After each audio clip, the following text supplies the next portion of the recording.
guys, welcome to my channel. This is second part of resources and development class 10th. Part first में मैंने resources and types of resources के बारे में discuss किया था। आज के इस पार्ट में या आज के इस वीडियो लेक्चर में हम रिसोर्स प्लानिंग के बारे में डिस्कस करेंगे। So let's begin. बहुत से लोगों का मानना है कि रिसोर्सेज जो है वो फ्री गिफ्ट है नेचर के, और वो सोचते हैं कि रिसोर्सेज अनलिमिटेड है। तो लोगों ने रिसोर्सेज का ओवर यूटिलाइजेशन स्टार्ट किया, या हम कह सकते हैं कि लोगों ने रिसोर्सेज को ओवर यूज़ करना स्टार्ट कर दिया, और कुछ लोगों ने रिसोर्सेज को सही तरीके से भी यूज़ नहीं किया, जिसकी वजह से आज हमें 3 प्रॉब्लम्स झेलनी पड़ती है। फर्स्ट प्रॉब्लम है रिसोर्सेज की ओवर यूटिलाइजेशन की वजह से या फिर रिसोर्सेज को सही तरीके से यूज़ ना करने की वजह से रिसोर्सेज डिप्लीट होते जा रहे हैं। लोगों ने रिसोर्सेज को सही तरीके से यूज़ नहीं किया और लोगों ने रिसोर्सेज को ओवर यूज़ करना स्टार्ट कर दिया। इसी की वजह से रिसोर्सेज जो है आज डिप्लीट होते जा रहे हैं। So this is first problem. Second जो प्रॉब्लम है वो ये है कि रिसोर्सेज को सोसाइटी में इक्वली डिस्ट्रीब्यूट नहीं किया गया। रिसोर्सेज को सोसाइटी में इक्वली डिस्ट्रीब्यूट नहीं करा गया, तो इसलिए हमारी जो सोसाइटी है वो आज 2 सेगमेंट्स में डिवाइड है, पुअर एंड रिच। रिसोर्सेज को पूरी सोसाइटी में इक्वली डिस्ट्रीब्यूट नहीं करा गया, इसलिए हमारी जो सोसाइटी है वो 2 सेगमेंट्स में डिवाइड हो गई है, पुअर एंड रिच। सो ये सेकेंड प्रॉब्लम थी। थर्ड जो प्रॉब्लम है वो ये है कि रिसोर्सेज की ओवर यूटिलाइजेशन की वजह से या रिसोर्सेज को सही से यूज़ नहीं करने की वजह से बहुत सारी हमें एनवायरमेंटल प्रॉब्लम झेलनी पड़ती है, जैसे कि global warming, ozone layer depletion etcetera. ऐसी बहुत सारी प्रॉब्लम जो हम अभी झेल रहे हैं रिसोर्सेज को सही तरीके से यूज़ ना करने की वजह से। तो रिसोर्सेज को सही तरीके से यूज़ ना करने की वजह से और उसको ज़्यादा यूज़ करने की वजह से, ओवर यूज़ करने की वजह से जो 3 प्रॉब्लम क्रिएट हुई थी वो हम पढ़ चुके हैं। Our next topic is Rio de Janeiro Earth Summit। In June 1992 Brazil की सिटी रियो de जेनेरियो में एक फर्स्ट टाइम इंटरनेशनल अर्थ समिट हेल्ड किया गया था। इस अर्थ समिट में 100 से भी ज़्यादा स्टेट के हेड्स आए थे। रिसोर्सेज के ओवर यूटिलाइजेशन की वजह से या रिसोर्सेज को सही तरीके से यूज़ ना करने की वजह से जो प्रॉब्लम्स क्रिएट हो गई थी, जो एनवायरमेंटल प्रॉब्लम्स और जो सोशियो इकोनॉमिक डेवलपमेंट प्रॉब्लम्स थी, ये सारी जितनी भी प्रॉब्लम्स क्रिएट हुई थी, तो इन सारी प्रॉब्लम्स का सॉल्यूशन फाइंड करने के लिए ये अर्थ समिट हेल्ड किया गया था। उस टाइम वहाँ पर जितने भी लीडर्स थे उन सब लीडर्स ने आपस में सजेशन ली, और फिर उसके बाद लीडर्स ने आपस में बातचीत की। फिर उसके बाद उन्होंने जितने भी लीडर्स थे उन सब ने एजेंडा 21 को अडॉप्ट किया। इस समिट में जितने भी लीडर्स थे उन सब ने आपस में बातचीत की इन सारी प्रॉब्लम्स को लेकर। फिर उसके बाद उन्होंने एजेंडा 21 अडॉप्ट किया। एजेंडा 21 का मतलब है सस्टेनेबल डेवलपमेंट को अचीव करना। It's main objective is to achieve sustainable development in 21st century.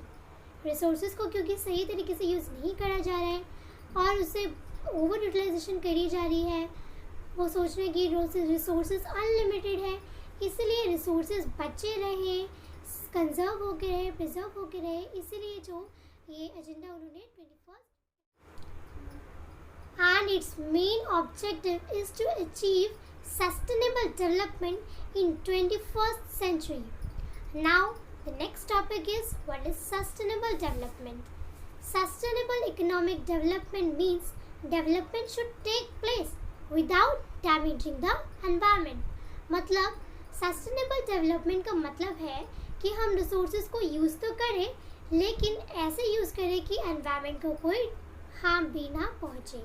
मतलब हमने रिसोर्सेज को यूज़ करना है विदाउट डैमेजिंग द एनवायरनमेंट, और साथ ही साथ हमें रिसोर्सेज को ओवर यूटिलाइजेशन नहीं करना, रिसोर्सेज को ओवर यूज़ नहीं करना, रिसोर्सेज को ऐसे यूज़ करना है कि वो फ्यूचर जनरेशन के लिए भी बचे रहे।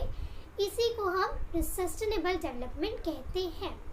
सस्टेनेबल डेवलपमेंट का मतलब होता है रिसोर्सेज को यूज़ करना और ऐसे यूज़ करना कि एनवायरनमेंट को कोई हार्म भी ना पहुँचे, और साथ ही साथ रिसोर्सेज को फ्यूचर जनरेशन के लिए भी कंजर्व करके रखना।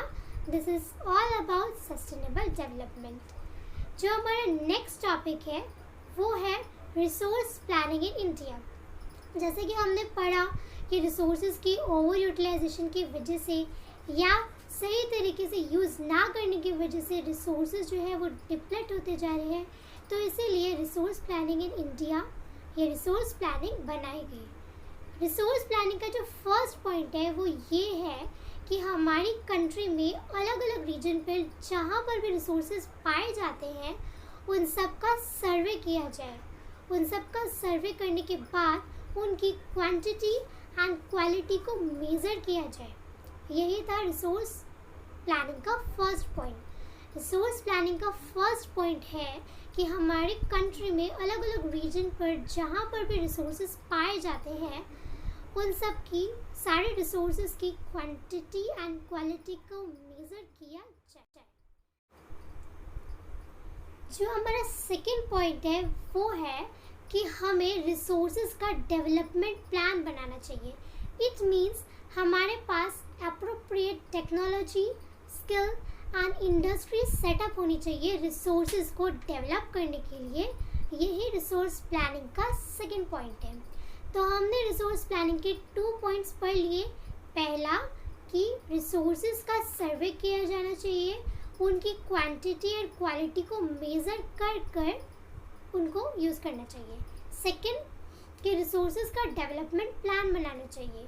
हमारे पास पूरी टेक्नोलॉजी होनी चाहिए, स्किल होना चाहिए और इंडस्ट्री सेटअप होनी चाहिए रिसोर्सेज को डेवलप करने के लिए। जो थर्ड हमारा पॉइंट है रिसोर्स प्लानिंग का वो है कि हमने जो डेवलपमेंट प्लान बनाया है उसको हम ओवरऑल डेवलपमेंट प्लान के साथ मैच करें। हमने जो डेवलपमेंट प्लान बनाया है उसको हम ओवरऑल डेवलपमेंट प्लान के साथ मैच करें। तो यहाँ हम 3 प्लान्स पढ़ चुके हैं रिसोर्सेज के। फर्स्ट कि रिसोर्सेज का सर्वे किया जाए, उसकी क्वांटिटी एंड क्वालिटी को मेज़र किया जाए। सेकंड पॉइंट रिसोर्सेज का डेवलपमेंट प्लान बनाया जाए। थर्ड पॉइंट रिसोर्सेज का जो डेवलपमेंट प्लान बनाया है उसको ओवरऑल डेवलपमेंट प्लान के साथ मैच किया जाए। तो यही रिसोर्स प्लानिंग थी। तो आज के इस वीडियो लेक्चर में हमने पढ़ा कि रिसोर्सेज की ओवर यूटिलाइजेशन की वजह से और सही तरीके से यूज़ ना करने की वजह से जो 3 प्रॉब्लम्स हमें फेस करनी पड़ती है उन प्रॉब्लम्स के बारे में हमने पढ़ा। उसके बाद हमने एजेंडा 21 एंड सस्टेनेबल डेवलपमेंट के बारे में पढ़ा। अब हमने रिसोर्स प्लानिंग इन इंडिया के बारे में पढ़ा। आज के पार्ट में मैंने इतना ही बताया है। नेक्स्ट पार्ट में हम land resource and soil resource के बारे में पढ़ेंगे। सो अगर आपको ये वीडियो अच्छी लगी so please like, share, comment and subscribe my channel. Thank you.